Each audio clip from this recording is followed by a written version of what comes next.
Got it? Uh-huh. All right. So we're going to try showing off an Inova flashlight that unfortunately I don't believe is no longer available. So it's got 7 settings. So we're going to go through the settings. It's a little awkward to do this with one hand without obscuring the flashlight. But here you go. So that's the lowest setting. And then we have high. And we have blinky, which is probably the lowest power setting. Then we have SOS, admittedly, not something you're probably going to use often. Then we have like disco party strobe stuff. Then we have yellow and red, probably the best power use for signaling. Then we have just pure red, and then we go back to the off position. So now, next clip is going to show me, have me showing you what it looks like with some light. I would like to thank my wife for being my able camera woman today. She's not used to using the camera, which is why there was a little bit of chatter in the beginning to making sure that we actually got that to launch in the first try, and we did. So this is the flashlight in question. Now this is kind of interesting. This is an Inova flashlight, and I remember buying it, and I don't have any idea why I did not do a review of this many years ago. And I say many years ago because I've been doing some reorganizing and some editing and cleaning in the basement, trying to get space cleared out so that eventually some of this stuff will go away. That's the goal. Also, making my shop physically cleaner and more organized, and it is giving me much better headspace when it comes to the just seeing the visual chaos turn into something much less chaotic. And I found this, and I was a little bit concerned because I had found a number of flashlights when I was editing stuff, and they all were dead. They either just were old and they no longer functioned, or the batteries had died on me, not like they corroded, so the flashlight was completely screwed. But this one didn't. I took the cap off, pulled out a perfectly fine CR123 battery. It just happened to be old. So there was no corrosion whatsoever. So I'm like, okay, give it a shot. Picked up some new batteries, threw a CR123 in, and lo and behold, it works perfectly. This is officially the Inova 24/7. I saw a number of other little monikers at the end of that in a number of places, but 24/7 is the most common phrase I've seen. I don't have the packaging. It's been sitting in a box for 14 years. It still functions. I'm happy about that. This is shock and water resistant, and I think that's why it survives so well, because the cap here, and this is the cap you take off, just in case anybody's confused about how you get this off. There's 2 caps, one of which has a little dome on it because it's just plastic with a rubber gasket on it, mostly for the bumper and the aesthetics, so that it's balanced. And this is the flat side is the actual cap. It's brass, fine threaded, and I can't get this off with just my fingers. I actually had to use a bit of a wrench on there just to get it started so I could undo it. I have arthritis in my hands, so that's too hard for me to get off. But it does come off. It is fine threaded brass, so kudos for Inova for making a really well-engineered cap, nice and tight. That's the reason this thing didn't corrode, because moisture never got to it. So that's durability for you folks. 14 years in a box, no corrosion from the battery. This is how it came. Comes with a lanyard here. Comes with this, which is a sliding. So you put it on your neck, and you can then tighten it up as much as you want. And then you take it back off again. And the reason I pinched on that so firmly is that it comes off. So if I were just to pull on that, it would slide off. I have to actually hold the little plastic slide to get that to work. And there is a clip in the back. This will sit flat, as well as it will lie on its back and function in the candle mode, although it's very diffuse. In fact, you notice that first section, the low power, you couldn't see it at all. It is very low power. But it'd be perfect for reading a book or something like that in the dark without disturbing most folks around you.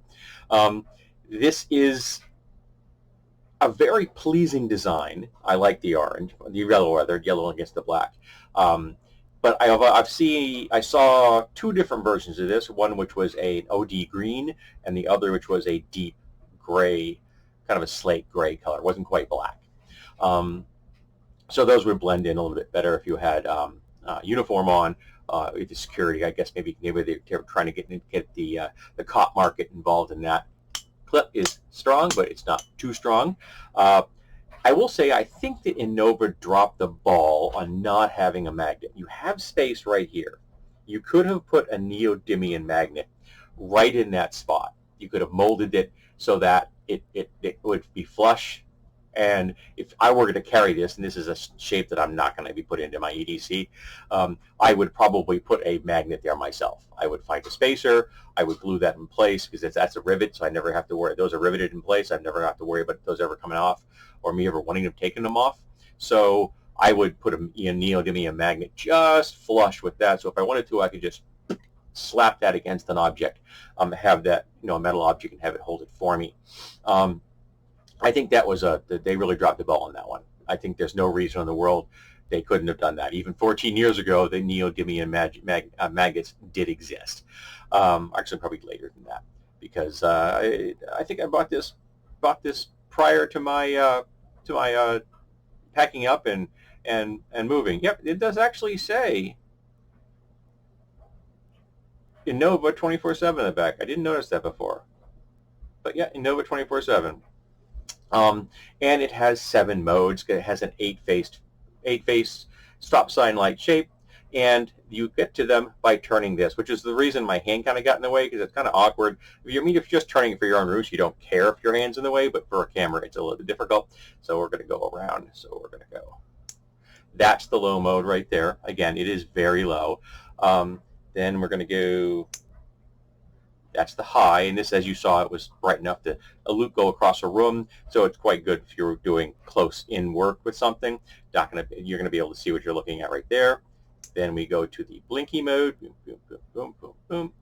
And that's going to be probably your lowest power use right there. It's not super bright, but it's, and then with the intermittent, it's going to be a low power usage.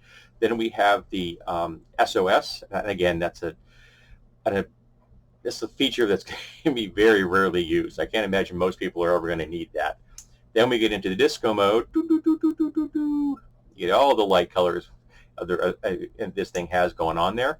Then we have, which I think would be good if you were going to use this as to, like, say, illuminate your vehicle. You were doing a tire change, and you wanted this to be your warning light to other cars, which you could easily put that on the hood or on your roof for that purpose. But again, if it had a magnet, that would be a bonus. I have a U.S. Coast Guard rated strobe in my trunk, specifically for that reason. In case I ever need it, I can put it on my vehicle, which has a magnet, and you can see it from a mile, literally for a mile. Then we have just red, and red is good if you want to, kind of weird, it doesn't even show red on the camera. I can tell you I'm looking at red, but it's not really showing it all that well on this camera. That's oh, there you go, a little bit of red right there. This is good if you want to look at something in the dark without blowing your night vision or someone else's night vision. Say if you need to look at a map or something in a vehicle, this is a good choice. And then one more click, and you're back to off. So the two most frequent settings you're going to use, which will probably be, the red mode or the low power mode, and it goes low first and then to high. Those are the ones that are at the bottom of this process, and the ones you're going to use much less frequently are at in the other peak positions. That's a good design, because that means either direction you're going to turn, you're going to hit one of the things you're probably going to want, even if you forget which direction it turns in. You're bound to hit one, and you're not going to blind yourself. You're not going to go into strobe mode. You're just going to go to what you need. And unlike some multi-function flashlights, most of them have the button thing. So you have to go through the entire series of them before you get where you want to go.